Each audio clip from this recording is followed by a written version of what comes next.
Mag-i-scroll ka or ipagpe-pray kita? Wag mo muna scroll kung gusto mo ipag-pray kita. Right, let's pray. Father God in heaven, in the name of Jesus, with the power of the Holy Spirit, Panginoon, salamat po sa mga oras na ito. Nabuhay pa rin kami kasama po na aking kapatid na nasa kabilang screen.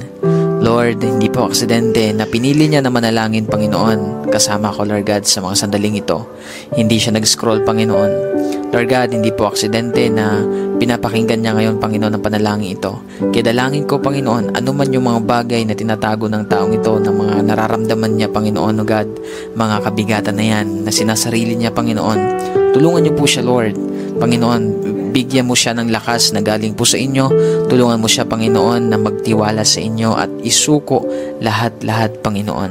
Lord, walang bagay na hindi mo alam sa buhay namin, lalo na sa taong ito na nandito sa screen, Panginoon.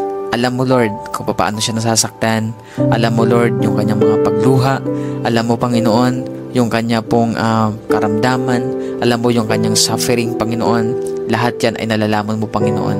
Kaya naman, Lord, tulungan mo siya ngayon, Lord God, na i-lay down ito sa inyo, Panginoon. Dahil the moment, Lord, na isuko niya ito sa inyo, doon niya mararamdaman yung kaginhawaan, yung kapayapaan, yung kalakasan, kagalakan sa kanyang puso, Panginoon. Kaya I pray right now, Lord, hayaan mo ibuhos mo ngayon ang kapayapaan na hinahanap niya, Panginoon. Hindi niya yan makikita, Lord, sa ibang bagay, kundi makikita lamang niya ito sa inyong presensya.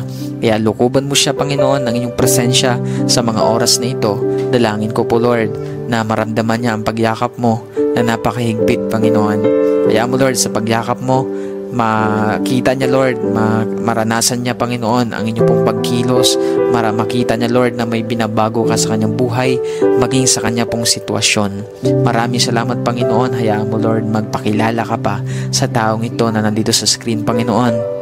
Alam ko po, Lord, na lahat ng nangyayari sa kanyang buhay ay mayroon kang purpose, Panginoon. Lahat yan, pagkatapos niyan, Lord, mayroon kang itinuturo sa kanya, mayroon kang mga bagay na nais ipaunawa sa taong ito, Panginoon. Kaya dalangin ko, Lord, na makita niya yun, Lord, yung purpose mo. Hindi niya isipin, hindi niya tingnan, Lord, na yan ay pabigat sa kanya, Lord, parusa sa kanya, kundi, Lord, mayroon kang bagay na gustong ipakita sa kanya. Isa na po doon ang kapangyarihan mo, ang katapatan mo, gustong patunayan ang katapatan sa kanya. Kaya dalangin ko po, Lord, na mas makita niya, Lord God, yung pagkilos mo sa mga sitwasyong ito na kanya pong pinagdadaanan. Maraming salamat, Lord. Pinagkakatiwala ko po siya sa inyo. In Jesus' name, Amen and Amen. So ayan, kapatid, ipagkatiwala mo yan sa Panginoon lahat. May purpose si Lord kung bakit ka nandyan. Tatandaan mo palagi yan.